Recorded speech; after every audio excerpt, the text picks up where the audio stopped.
Hello. ಧ್ರುವ, ಈಗ ತಾನು ವಿಷಯ ಗೊತ್ತಾಯ್ತು. ಹೇಗಿದ್ದಾರೆ ಶಂಕರಪ್ಪನವರು? ಇನ್ನೂ ಏನೂ ಗೊತ್ತಾಗಿಲ್ಲ ಸರ್. ಡಾಕ್ಟರ್ ಇನ್ನೂ ಟ್ರೀಟ್ಮೆಂಟ್ ಕೊಡ್ತಾ ಇದ್ದಾರೆ. ಸರಿ ಧ್ರುವ, ಅಲ್ಲೇನಾದ್ರೂ ಟ್ರೀಟ್ಮೆಂಟ್ ಸರಿ ಹೋಗಿಲ್ಲ ಅಂತ ನಂಗೆ ಕಾಲ್ ಮಾಡು. ನಮ್ಮ ಕಂಪ್ನಿ ಟೈಪ್ ಆಗಿರೋ ಸುಮಾರು ಹಾಸ್ಪಿಟಲ್ಸ್ ಇದೆ, ಇಮಿಡಿಯೇಟಾಗಿ ಶಿಫ್ಟ್ ಮಾಡ್ಸೋಣ. ಅಲ್ಲಿ ಕಂಪ್ಲೀಟಾಗಿ ಎಲ್ಲ ನೋಡ್ಕೊಳ್ತಾರೆ. ಅದ್ರ ಅವಶ್ಯಕತೆ ಏನಿಲ್ಲ ಸರ್, ಇಲ್ಲೇ ಹುಷಾರಾಗ್ತಾರೆ. ಟ್ರೀಟ್ಮೆಂಟ್ ಮುಗಿದ್ಮೇಲೆ ನಾನು ಕಾಲ್ ಮಾಡ್ತೀನಿ. ಹಲೋ ಹಲೋ ಧ್ರುವ, ಇವನೊಬ್ಬ ಇಲ್ಲಿ ಹೋದ್ರೆ ಹುಲಿ ಹೋಯ್ತು ಅಂತಾನೆ, ಡೈನೋಸರ್ ಹೋಯ್ತು ಅಂತಾನೆ. ಏನಾಯ್ತು ಇವಾಗ? ಶಂಕರಪ್ಪನವರ ಟ್ರೀಟ್ಮೆಂಟ್ ನಡೀತಾ ಇದೆಯಂತೆ. ಯಾವುದಕ್ಕೂ ಹೇಳ್ತೀನಿ ಅಂತ ಹೇಳಿ ಕಾಲ್ ಕಟ್ ಮಾಡ್ದ. ಭಾರಿ ಕೋಪದಲ್ಲಿದ್ದ. ಇಲ್ದೆ ಇನ್ನೇನ್ ಮಾಡ್ತಾನೆ ಅರವಿಂದ್? ಮೊದ್ಲೇ ಅವನಿಗೆ ನಮ್ ಕಂಡ್ರೆ ಆಗಲ್ಲ ಅಂತದ್ರಲ್ಲಿ ಈ ಮನುಷ್ಯ ಇಂಥ ಕೆಲಸ ಮಾಡಿದಾನೆ. ಸಿಕ್ಕಿದ್ ಒಳ್ಳೆ ಚಾನ್ಸ್ ಅಂತ ಹೇಳಿ ತಲೆ ಮೇಲೆ ಕೂತ್ಕೊಳ್ಳಕ್ಕೆ ತುದಿ ಗಾಲ ನಿಂತಿರ್ತಾನೆ. ಹಾಗೆಲ್ಲ ಏನೂ ಆಗಲ್ಲ ಮೇಡಮ್. ನೀವು ಒಳ್ಳೆ ಕಡ್ಡಿನೇ ಗುಡ್ಡ ಅನ್ಕೋತಾ ಇದ್ದೀರಾ. Very good Balaraj.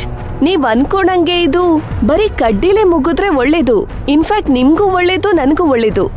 ಆದ್ರೆ ಅದೇನಾದ್ರೂ ಗುಡ್ಡ ಆಯ್ತು ಅನ್ಕೊಳ್ಳಿ, ನಿಮ್ಮನ್ ಕಾಪಾಡೋದಕ್ಕೆ ಯಾರು ಬರೋದಿಲ್ಲ. ನಿಮ್ ಹಣೆ ಬರಹ ಏನಾದ್ರೂ ಮಾಡ್ಕೊಳ್ಳಿ.